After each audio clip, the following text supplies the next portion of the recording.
depuis la semaine dernière.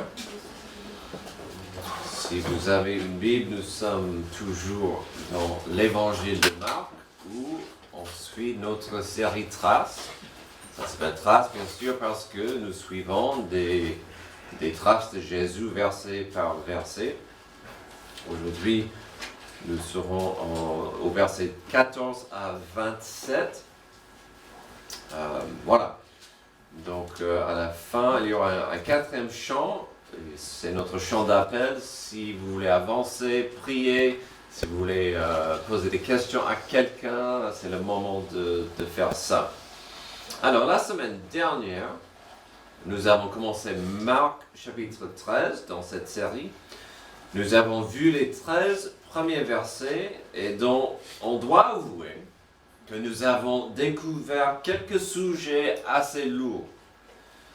Un disciple a donné une simple déclaration, une observation plutôt innocente, tout au début du passage, et cela a ouvert la porte pour Jésus d'enseigner quelques leçons importantes sur la fin de Jérusalem, puis la fin du monde. N'est-ce pas intéressant? Il y avait une phrase innocente, une phrase plutôt infantile et légère, exprimée par un homme, puis Jésus a saisi le moment pour enseigner une énorme leçon sur les vérités terribles, sur la fin. J'aime bien de dire ça, d'accord, vous avez compris. On va voir aujourd'hui le pouvoir des mots. On découvrira la puissance de la parole. Et si vous étiez là tout à l'heure, vous avez compris parfois la puissance des mots dans une famille ou dans une église. Alors, la puissance de la parole. Quand certains politiciens parlent, il n'y a pas grand effet. Les gens rient ou ignorent ce que la personne a dit. Si vous voulez, vous pouvez changer le mot politicien pour parent. Quand certains parents parlent, les gens ignorent, ils rient, il n'y a pas grand effet après. C'est juste comme ça. Hein. Parfois, c'est l'opposé qui arrive. Un politicien, un homme de pouvoir ou une femme de pouvoir parle et ça peut faire des répercussions et faire trembler des gens. Ça dépend. Ça dépend. Quand certains gens dont l'autorité parlent, il n'y a pas un grand effet. Ils sont ignorés. Par exemple, les agents de la police vont dire « il ne faut pas rouler trop vite dans les environs de la ville ». C'est ignoré. Les gens roulent bien trop vite dans la ville. Ces paroles d'autorité sont ignorées. Sauf s'il y a radar. Voilà, donc, par exemple. Mais quand d'autres gens dont l'autorité parlent, comme un maître nageur à une piscine, des gens écoutent bien. Ils ont l'intérêt de bien écouter. Alors si Jésus a saisi ce moment pour enseigner ce passage, on devrait faire attention. Comme un maître nageur, il ne faut pas rater l'importance de ces mots.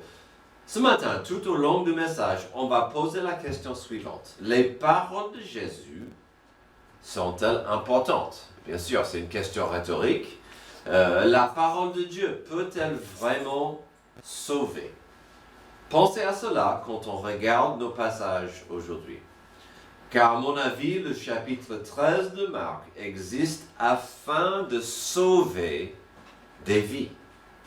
Jésus voulait que nous comprenions que la vie est courte et que sa parole demeure éternellement. Donc c'est ce qu'on fait avec sa parole qui compte.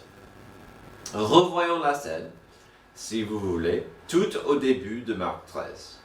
Verset 1, lorsque Jésus sortit du temple, un de ses disciples lui dit, « Maître, regarde, quelle pierre, quelle construction !» Jésus lui répondit, « Vois-tu ces grandes constructions? Il ne restera pas pierre sur pierre, tout sera détruit. » Mais il s'assit sur le mont des Oliviers en face du temple. Pierre, Jacques, Jean et André lui posèrent en privé cette question. « Dis-nous, quand cela arrivera-t-il? Et à quel signe reconnaîtra-t-on que tous ces événements vont s'accomplir? Alors, nous avons vu que Marc a pris, on ne sait pas pourquoi, il a pris un petit raccourci dans ce passage, au verset 4. Et on a vu, grâce au Matthieu 24, 3, nous avons compris qu'en fait, ils ont posé deux questions différentes. En fait, je ne sais pas si c'est clair pour vous, j'ai essayé de changer un peu les couleurs. La première question c'était, quand est-ce que... C'est bon? Ouais. Quand est-ce que ces choses vont arriver au temple, et puis à Jérusalem, et quand est-ce que la fin des temps, quand est-ce que ton retour arrivera? Et donc, il y avait deux questions posées, deux questions séparées, mais Marc les a mis un peu tous ensemble et il a dit tous ces événements. Donc, c'était un peu un raccourci, tandis que Matthieu a bien expliqué, il y avait deux questions différentes. Et donc, Marc 13 est consacré à répondre à deux questions différentes. Ce qui va arriver à Jérusalem et au temple, et quand Jésus revient à la fin du monde. Peut-être dans leurs esprits, les disciples, les deux questions étaient plus ou moins la même chose. La destruction du temple voulait dire que la fin du monde et le retour du Christ venaient ensemble. Tandis que Jésus a pris la plupart du Marc 13 pour parler de la deuxième question. Il fallait comprendre que son retour n'était pas directement lié à la destruction du temple. Aujourd'hui, dans les versets 14 à 27, Jésus continuera son discours sur son retour et à la fin de ce monde tel que nous le connaissons. Comme nous avons vu un passage la semaine dernière en Matthieu, qui nous a aidé de mieux comprendre notre passage du jour, on va faire la même chose brièvement aujourd'hui en Luc. On doit le faire, car c'est en Luc où nous avons la réponse détaillée sur la première question, celle du temple. Mais bien sûr, nous allons continuer mot par mot, verset par verset, notre regard en Marc 13. Donc j'espère que vous avez compris. Jésus va répondre à la première question, mais il l'a fait juste en Luc. Donc avant de s'attaquer à notre passage de Luc 21, permettez-moi de vous rassurer que ce soit en effet un passage parallèle. Au Luc 21, vous trouverez les mêmes questions, les mêmes discussions, les mêmes avertissements qui se trouvent au Matthieu 24 et à Marc 13. Donc c'est vraiment, c'est la même conversation.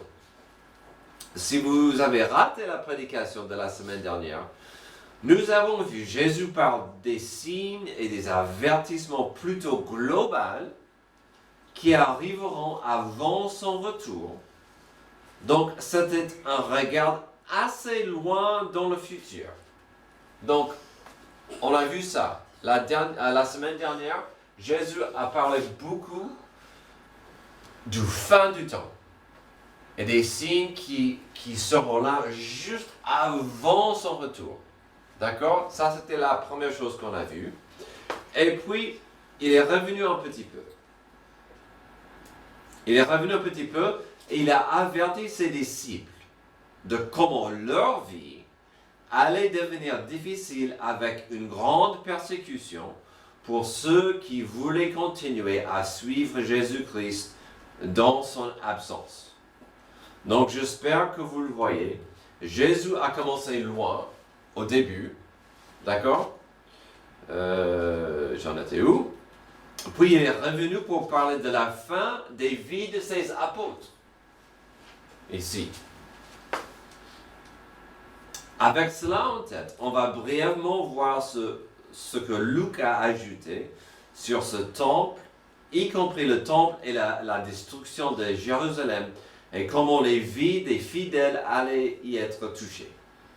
Donc commençons notre message en Luc, puis bien sûr, Luc 21, si vous avez vos Bibles, Puis bien sûr, on passera la plupart de notre temps, comme d'habitude, dans notre passage en Marc. Mais comme je vous ai dit, étant le passage parallèle en Luc, les versets que nous allons voir étaient la continuation de où on s'est arrêté la semaine dernière. Donc, on s'est arrêté là, mais en Luc, c'est exactement où Jésus a continué. Et là, il va parler de la fin de Jérusalem et la fin du temple. D'accord? Les paroles de Jésus sont-elles importantes? La parole de Dieu peut-elle vraiment sauver? D'abord, nous verrons que la parole de Jésus peut sauver du jugement corporel. Luc 21, 20 à 24. Lorsque vous verrez Jérusalem encerclée par des armées, sachez que sa destruction est proche. Alors que ceux qui seront en Judée s'enfuient dans les montagnes, que ceux qui seront à l'intérieur de Jérusalem en sortent, et que ceux qui seront dans les champs n'entrent pas dans la ville. Car ce seront des jours de vengeance où s'accomplira tout ce qui est écrit. Malheur aux femmes qui seront enceintes et à celles qui allaiteront durant ces jours-là. Car il y aura une grande détresse dans le pays et de la colère contre ce peuple. Ils tomberont sous le tranchant de l'épée et seront emmenés prisonniers dans toutes les nations, et Jérusalem sera piétinée par des non-juifs jusqu'à ce que la période accordée aux nations prenne fin. Alors, nous parlons depuis une semaine maintenant que Jésus avait deux questions distinctes devant lui. Voici sa réponse à la première question. Alors, la question s'impose. Pourquoi il n'y avait que Luc qui a répondu à la question du temple? Je ne sais pas. Mais ce passage tient debout historiquement, surtout sur deux niveaux. Niveau 1, c'est que l'histoire nous dit que les Juifs se sont révoltés contre Rome. C'était bête, ce n'était pas une bonne idée, mais les Juifs ont dit on ne veut plus être sous l'autorité de Rome. D'accord? Et donc, vers l'année 67 ou 68, le grand général Vespasien commençait d'assiéger Jérusalem. Donc, voici ce qu'on peut constater au verset 20. Lorsque vous verrez Jérusalem encerclée, faites gaffe. C'était le général Vespasien. Il commençait l'assaut. Donc, voici ce qu'on voit au verset 20. Jésus avertissait des gens de ce moment précis. Alors, Vespasien était rappelé à ce moment-là à Rome, où il a succédé Néron comme empereur, surtout pour éviter une guerre civile qui commençait dans l'Empire. Quand Néron s'est suicidé, ça a vraiment brisé la capitale, la nation. Il y avait eu le commencement d'une guerre civile. Et donc les gens ont plaidé à Vespasien, reviens et mette de l'ordre ici à Rome. Et on lui a fait le roi. Mais il y avait toujours des choses pas accomplies. Et donc qu'est-ce qui s'est passé? Son fils, Tite, a repris l'assaut. Il a repris Jérusalem. Donc, son fils Titus a repris l'assaut de Jérusalem. Et dans l'année 70, Jérusalem était totalement détruite et des survivants étaient éparpillés partout dans le monde. Et donc ça se voit au verset 24. Ils tomberont sur l'épée et ils seront vendus en tant qu'esclaves partout dans le monde. Il y a ça. Et donc, il y a cette preuve. La nation d'Israël cessait d'exister pendant 2000 ans. J'ai dit qu'il y avait deux niveaux, deux preuves historiques de la prophétie de Jésus sur Jérusalem et le temple. Le deuxième, c'est que, au début du siège de Jérusalem, il y avait une énorme vague, écoutez-moi bien, une énorme vague de chrétiens qui sont partis, ils ont quitté Jérusalem, ils ont déménagé ils sont allés à la ville de Pella dans la Décapole. N'est-ce pas intéressant que cet endroit a été épargné de la destruction de Jérusalem et en même temps, énormément de chrétiens se sont y allés juste avant la destruction de la ville. Un dirigeant de l'Église au IVe siècle après Jésus, il s'appelait Eusèbe de Césarée, il a même écrit sans honte que cette petite diaspora, cette petite vague de chrétiens, se sont allés à Pella directement grâce à une prophétie. Donc il a dit sans honte, ces chrétiens, c'est une prophétie qui leur a influencé de partir et quitter Jérusalem. Quand vous lisez Matthieu 24, Luc 21, Marc 13, c'est évident qu'ils couvrent tous ce qu'on appelle le discours sur le mont Olivier. Ce fameux discours a commencé avec cette proclamation d'un disciple sur la beauté du temple, et cela a ouvert la porte à Jésus de parler d'énormément de choses. Mais le lien qui tisse toutes ces choses ensemble, c'est le jugement. Jérusalem, jugée. Cette ville, Jésus disait qu'elle allait être jugée. L'époque avant le retour de Jésus-Christ, il y aura des jugements et des douleurs. Juste avant son retour, il y aura des énormes jugements sur toute la terre. Ça se voit dans le livre d'Apocalypse. Le jugement de Dieu va tomber. Alors, avant d'avancer à notre deuxième point et notre passage de Marc 13, que devons-nous saisir de notre premier point? Cette idée d'un jugement corporel. Dieu n'est pas cruel. Jésus avertit ses disciples, ses fidèles, que le jugement sévère venait et allait tomber sur la capitale et la nation.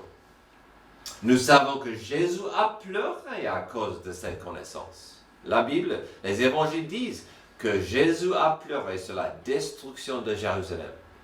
Donc, il n'est pas cruel, Dieu. Donc, Jésus a prophétisé que ce jugement corporel venait, mais que ceux qui pouvaient croire en lui pouvaient être sauvés de cette horrible épreuve. L'application pour nous est claire. Le péché de l'homme, cette condition qui nous maudit tous, nous sépare de Dieu. Cette séparation est un jugement en soi. C'est pourquoi Jésus a pris ce jugement sur lui à la croix, afin qu'il n'y ait plus de séparation entre Dieu et nous. C'est un don qui doit être accepté par la foi dans la repentance. En ce qui concerne le jugement et l'enfant adoptif de Dieu, la Bible en est claire. Le Père Céleste qui aime ses enfants va honorer leur liberté de choisir. Mais, à un moment donné, Dieu peut discipliner ses enfants adoptifs. Ça, c'est un des énigmes magnifiques et beaux dans la Bible. Oui, Dieu me donne la liberté de choisir et faire tout ce que je veux, n'importe quoi. Mais si je continue à me glorifier et à vivre dans le péché, je m'ouvre à la discipline de Dieu, au châtiment de Dieu. Et donc, on peut voir ça. Pas dans la méchanceté, parce qu'il nous aime et son désir reste le même, qu'il n'y a pas une distance entre nous. Des passages bibliques qui en parlent sont nombreux, mais sachez que si un enfant adoptif de Dieu va continuer de vivre pour soi-même et pour le monde, parfois Dieu fera le nécessaire pour saisir son attention.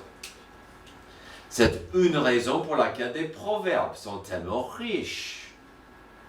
C'est une raison pour laquelle les 10 commandements sont si importants. Ce sont des rappels pour nous aider à rester plus proches à Dieu. C'est une raison pour laquelle les fruits de l'esprit sont plus importants que bien d'autres choses. Pour nous aider à vivre en paix avec notre Créateur, avec notre Rédempteur et avec notre famille en Christ. Ayant vu cette notion de jugement corporel et voyant que c'était lié à la première question que les disciples ont posée à Jésus, on va continuer maintenant dans notre évangile habituel, donc notre passage en Marc 13. Les paroles de Jésus sont-elles importantes? Est-ce qu'elles peuvent sauver? Oui. Ensuite, on verra la parole de Christ peut sauver du jugement spirituel. Alors, ayons pris du temps à décrire des signes pour la fin, que ce soit la fin de Jérusalem ou la fin du monde, et on prit le temps d'expliquer certains signes qui arriveront avant la fin du monde. Maintenant, Jésus commencera à préciser des choses. Ça va de soi, car selon sa réponse, que nous venons de voir en Luc, cette réponse aura plus de sens. Verset 14. Lorsque vous verrez l'abominable dévastation dont a parlé le prophète Daniel, établie là où elle ne doit pas être. Que celui qui lit fasse attention. Alors, que ceux qui sont en Judée s'enfuient dans les montagnes. Que celui qui sera sur le toit ne descende pas et n'entre pas dans sa maison pour prendre quelque chose. Et que celui qui sera dans les champs ne retourne pas en arrière pour prendre son manteau. La dévastation abominable prédite par Daniel était quelque chose qui allait se faire dans le temple pour vraiment profaner et ruiner le temple. Alors, il y a parfois des débats. Il y a les gens qui ne sont pas d'accord sur c'est quoi cette abomination. Alors, certes, au moins 200 ans avant Jésus, le roi syrien Antiochus le IV a profané le temple avec une manifestation dégoûtante et certains vont essayer de dire qu'on parle de la même chose. Mais ici, dans les mots de Jésus lui-même et avec les mots de Marc, dans le mot de Jésus, on verra que ce jugement venait. Surtout sachant qu'en 40 ans, le temple n'existerait plus. Donc, ça serait difficile de dire qu'il parle de ce que le roi Antiochus a fait il y a 200 ans, parce que ça va arriver dans le temple. Et en 40 ans, le temple n'existerait plus. Ça veut dire qu'il va avoir un temple un jour. C'est aussi simple que ça. Donc un jour, et si vous lisez l'Apocalypse et le livre de Daniel comme moi, l'Antichrist, ce que Daniel a prédit, sera l'Antichrist qui va profaner le temple. D'accord? Donc ça c'est comment je vois les choses. Mais donc voilà. Verset 17. Malheur aux femmes qui seront enceintes et à celles qui allaiteront durant ces jours-là. Priez pour que cela n'arrive pas en hiver, car ces jours-là, la détresse sera telle qu'il n'y en a pas eu de pareil depuis le commencement du monde, que Dieu a créé jusqu'à présent et qu'il y en aura jamais plus. Donc encore, on voit que Jésus parle du futur, où ça sera horriblement comme on n'a jamais eu. Jamais vu. Donc la question s'impose, pourquoi notre deuxième point parle de jugement spirituel? Si vous regardez ce passage en contexte, avec ce que Daniel a prophétisé sur cette époque, si vous regardez ce passage en contexte avec ce que Jean a écrit dans le livre de Apocalypse sur cette époque, vous allez voir un jugement horrible qui arriveront à ceux qui s'identifient comme disciples de Jésus. Si vous n'avez pas pris la marque de l'Antichrist à la fin du monde, si vous n'avez pas nié Jésus-Christ comme le Seigneur et le vainqueur à venir, vous allez payer cher. Ça, c'est ce qui dit l'Apocalypse. Cela, c'est un jugement spirituel. Ces disciples, un jour, seront jugés pour leur identification spirituelle avec Jésus et pas l'Antichrist. Ça serait une période de jugement total. Sur deux côtés, il y aura un jugement sévère sur les fidèles de Jésus qui seront là et après ça, et surtout le jugement sévère de ceux qui s'opposent à Jésus-Christ. J'ai toujours dit, certes, le livre de l'Apocalypse est parfois compliqué à suivre, j'avoue. Mais à la fin de la journée, ce qu'il faut retenir, c'est que le livre de l'Apocalypse, c'est un des plus grands thèmes, c'est le jugement.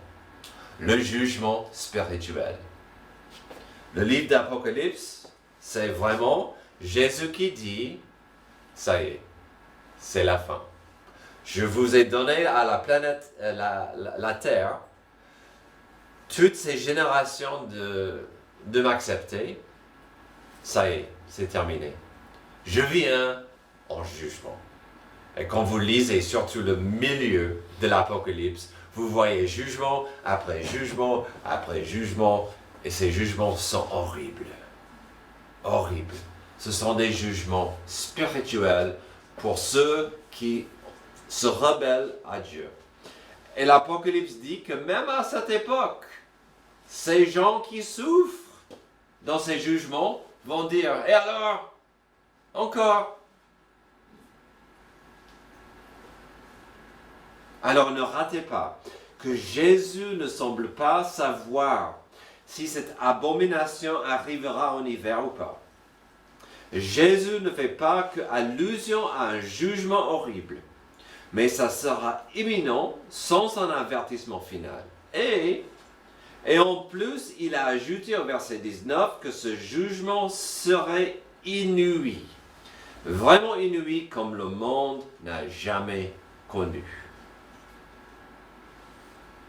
C'est pourquoi il y en a pas mal de gens, y compris moi, qui croient que Jésus a pivoté ici pour parler de la grande tribulation. La grande tribulation où le jugement tombe sur la terre. Nous avons déjà vu qu'il a utilisé le mot « vous » pour parler des Juifs pendant une certaine époque. Après, il a utilisé le mot « vous » même pour parler d'autres Juifs dans une autre époque.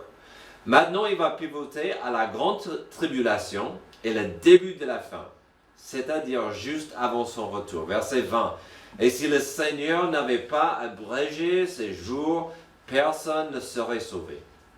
Mais il les a abrégés à cause des élus, de ceux qu'il a choisis. » Amen. Alors, si un grand thème, c'est le jugement, heureusement, il y a un grand thème de la rédemption, du salut. Si quelqu'un vous dit alors le Messie est ici ou il est là, ne le croyez pas, car de prétendus Messies et de prétendus prophètes surgiront. Ils feront des prodiges et des signes miraculeux pour tromper, si c'était possible, même ceux qui ont été choisis. Pour moi, je vois beaucoup de ces mots dans le livre d'Apocalypse. Des prodiges, des faux miracles, des gens qui disent « Suivez-moi » et pas Jésus. Alors, le jugement spirituel des fidèles de Jésus va résulter dans l'exécution d'une multitude de saints. Ceux qui refusent la marque de la bête vont payer le prix pour leur allégeance et leur fidélité spirituelle. Cela nous mène à notre dernier point, mais avant d'y aller, que devons-nous apprendre et appliquer de ce que nous venons de voir? La parole de Jésus peut sauver des gens d'une persécution spirituelle. Que ce soit aujourd'hui, demain ou un jour à la fin des temps. Jésus leur a expliqué. Jésus nous a averti du danger de vivre sa vie sans la compréhension du futur de jugement qui vient à cause de sa position spirituelle. Va-t-on rester fidèle spirituellement à Dieu chaque jour en 2024 ou pas? Les paroles de Jésus sont-elles importantes? La parole de Dieu peut-elle vraiment sauver? On a vu que la parole de Jésus peut sauver du jugement corporel, spirituel. Finalement, on terminera notre passage avec un jugement universel. Verset 23. Soyez sur vos gardes. Je vous ai tout annoncé d'avance, mais ces jours-là, après ce temps de détresse, le soleil s'obscurcira, la lune ne donnera plus sa lumière. Les étoiles tomberont du ciel et les puissances célestes seront ébranlées.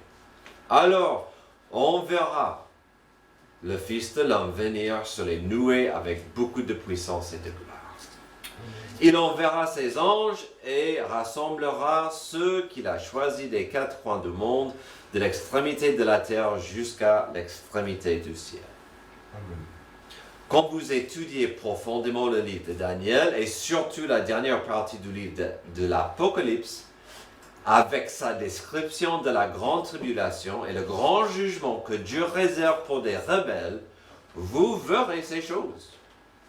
Vous verrez la lune, les étoiles, ces choses se trouvent dans le livre de l'Apocalypse. Vous verrez les détails de ce passage. Pour ceux qui se rebellent contre lui et sa volonté, ce passage devient assez clair. Ce passage pour des ingrats et des impies devient clair et nous rappelle que Dieu aura sa justice. Amen. Parfois, on veut voir la justice de Dieu tout de suite. Dieu, zappe, tuer cette personne. On veut voir la justice tout de suite. Il aura sa justice.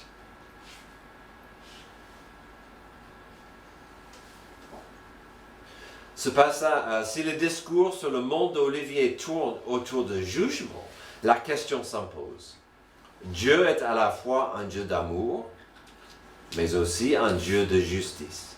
Et un jour, il aura sa justice universelle. Les versets 23 à 27 décrivent un jugement universel qui sera trop tard pour ceux qui restent obstinés contre Dieu. Amen. La bonne nouvelle, c'est qu'il n'est pas trop tard aujourd'hui.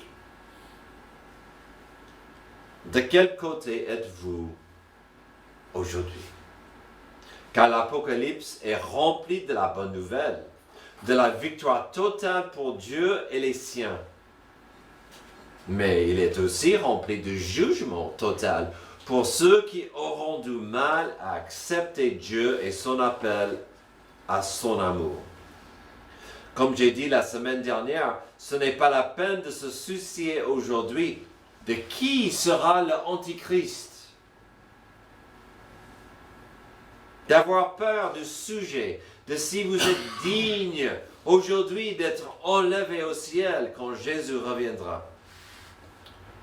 Car personne ne sera digne. Il ne s'agit pas de votre comportement, il s'agit de votre identité. Si vous êtes un enfant adoptif de Dieu, si vous avez reçu la nouvelle naissance spirituelle, si tu as un nouveau cœur spirituel, ta seule responsabilité aujourd'hui, c'est de vivre en paix avec Dieu et de refléter sa gloire autour de vous. Amen. Mais ne ratez pas la vérité de notre passage. Jésus-Christ revient un jour. Pour les siens, ça sera joyeux et victorieux. Pour ceux qui s'opposent à lui, vous risquez une condamnation horrible. Vérifiez aujourd'hui que votre cœur appartient à celui qui a tout payé pour vous. Prions. Merci Père Céleste pour ce rappel que Jésus revient un jour. Et ce jour, pour la plupart de nous, sera victorieux et joyeux. Pour certains, ça sera triste, car ça va ouvrir tes jugements sur une planète rebelle. Aide-nous aujourd'hui à vérifier que nous marchons avec toi, que nous vivons pour toi, que nous prions pour toi. Aide-nous à t'aimer davantage, d'aimer notre prochain davantage. Parce que nous savons que ta justice vient. Nous savons que tu as une limite à ta patience. Aide-nous à honorer et vivre pour toi. C'est dans le nom de Jésus que je prie. Amen. Amen. Levez-vous pour notre dernier chant.